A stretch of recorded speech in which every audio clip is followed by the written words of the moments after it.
Veterans of old mingle with soldiers of new. They've gathered to launch a new campaign which will help those who've served in the forces with housing. Well, 2014 is a very important commemoration year for veterans, looking at the debt we owe veterans. What we hope is that no matter where you are, who you are, if you have served in the armed forces and if you are facing homelessness, you will know where to go for help and support. And if you are the family member of a veteran or a friend of a veteran who you think is struggling, that you also know that if you point them in the direction of #LightsOnForVeterans, that they can find some support. A survey carried out by Riverside showed that people most at risk of homelessness in the forces were in the 30 to 50 age group. It's really helped us. Obviously, it's given us accommodation, it's helped us with training courses, it's helped us find my own accommodation from when I leave the Beacon, and it's helped us a lot. And what's the Beacon?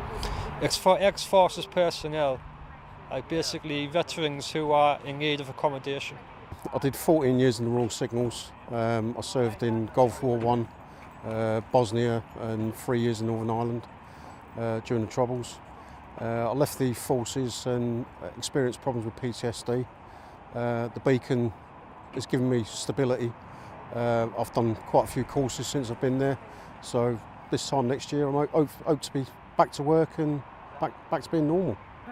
Now behind me you've got the soldiers from 2nd Battalion, the Duke of Lancaster Regiment. Of course they're massively supporting the campaign which goes under the tag of #LightsOnForVeterans. Since Riverside started helping veterans, they've helped over 12,000 people gain accommodation.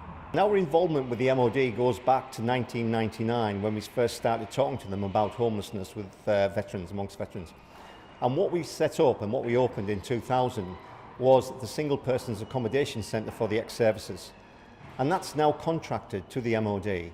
So what we end up doing is we work with the MOD, with single servicemen before they leave the armed services, to ensure that they are in accommodation when they leave. So we help reduce the rough sleeping and homelessness amongst the single service leavers from all three services.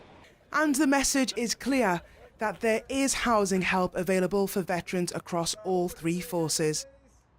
#LightsOnForVeterans. Jessie Phillips, Forces News in Liverpool.